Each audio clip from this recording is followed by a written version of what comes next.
Friends, अगर आप भी इंजीनियरिंग करना चाहते हो और आपको यह समझ में नहीं आ रहा है कि हम अपना इंजीनियरिंग कॉलेज को कैसे सिलेक्ट करें, क्या कोई भी पर्टिकुलर कॉलेज सिर्फ उसके नाम से सिलेक्ट करना सही होता है या फिर उसके अंदर की भी बहुत सारे पैरामीटर्स को ध्यान में रखने की जरूरत है, तो आइए यही सब बातों के ऊपर आज के इस वीडियो में हम डिस्कस करेंगे और किस प्रकार से हम कॉलेजेस को सिलेक्ट करें या फिर करना चाहिए, ये सभी बातें आज हम इस वीडियो के अंदर बताने वाले हैं। ठीक है दोस्तों, जी हाँ दोस्तों, आज का एक बहुत खूबसूरत सा टॉपिक है जिसका नाम है how to choose engineering college. ये सवाल शायद मैंने अगर सोचा होता जब मैं अपना इंजीनियरिंग करियर की शुरुआत करने जा रहा था या फिर इंजीनियरिंग कॉलेज को सिलेक्ट करने जा रहा था, किसी ने मुझे ये बातें अगर बताई होती तो शायद हो सकता है कि मैं और भी अच्छे कॉलेज से इंजीनियरिंग कर सकता था। And for your kind information, जिनको नहीं पता है, मैं ऑलरेडी एक इंजीनियर हूं। I did my engineering in automobile from Mumbai university and मेरा जो पास आउट ईयर है वो 2017 ईयर है। ठीक है, अब यहां पर मैं एक इंपॉर्टेंट मुद्दे वाली बात बताना चाहूंगा। बहुत सारे ऐसे स्टूडेंट होते हैं क्योंकि वो जस्ट 12th पास आउट उन्होंने किया रहता है, MSTCT का एग्जाम दिया होता है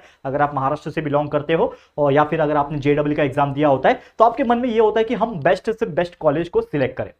देखो, सबसे ज्यादा इंपॉर्टेंट अगर आप एक इंडिया में रह रहे हो और सबसे ज्यादा बेस्ट कॉलेज अगर आप सिलेक्ट करना चाहते हो तो आपके लिए IIT से या फिर NIT से, IITs के बाद NITs। लेकिन आज मैं ना तो IITs की बात करने जा रहा हूं ना तो मैं NITs की बात करने जा रहा हूं। आज मैं बात करने जा रहा हूं ऐसे ऐसे कॉलेजेस जो नॉर्मल होते हैं, जो नॉर्मल प्राइवेट कॉलेजेस है, जो आपके शहर में हो सकते हैं या फिर आपके कोई आसपास के लोकेलिटी में हो सकते हैं या फिर कुछ अड़ोस पड़ोस के शहर में हो सकते हैं। तो मैं उनकी बात करने जा रहा हूं। तो आपको क्या क्या ध्यान में रखने की जरूरत है, कौन सी बातों को बिल्कुल आपको फोकस करना है। सबसे जरूरी बात कि अगर आप एक कोई इंजीनियर बनना चाहते हो तो कौन से टाइप का इंजीनियर बनना चाहते हो या फिर कौन सा टाइप का इंजीनियरिंग आप करना चाहते हो, यह सबसे इंपॉर्टेंट फैसला होता है। That is our point number 1। क्या बोलता है पॉइंट नंबर 1 कि आपको किस प्रकार का इंजीनियरिंग करना है और उस प्रकार के इंजीनियरिंग में कौन सा कॉलेज सबसे बेस्ट है। जैसे कि गिने चुने कुछ नाम होते हैं।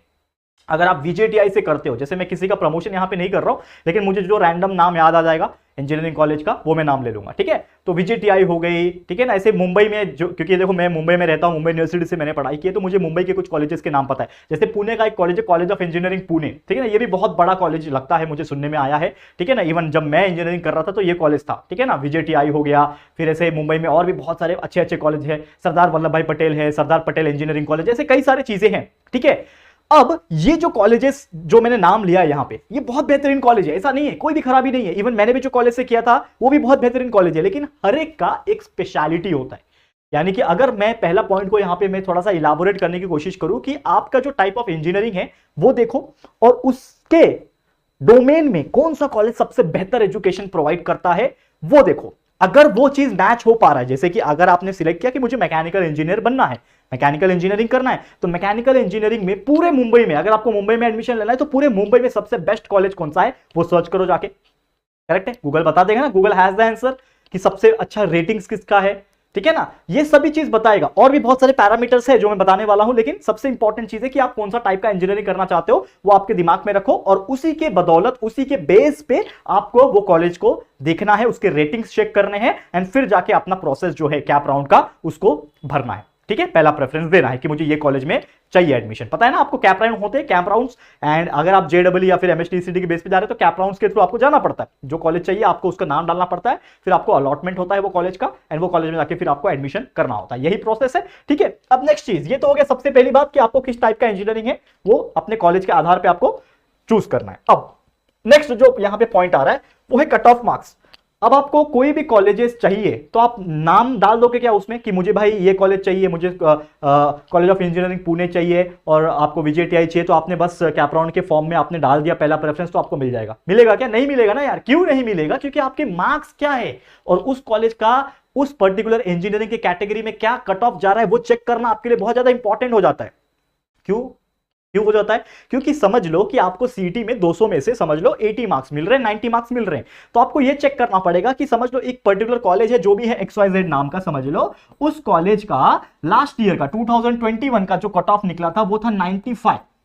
मैकेनिकल इंजीनियरिंग की मैं बात कर रहा हूं, समझ लो मैकेनिकल इंजीनियरिंग के लिए जो लास्ट ईयर कट ऑफ था वो 95। उसके पहले का चेक करो 2020 में था समझ लो 97।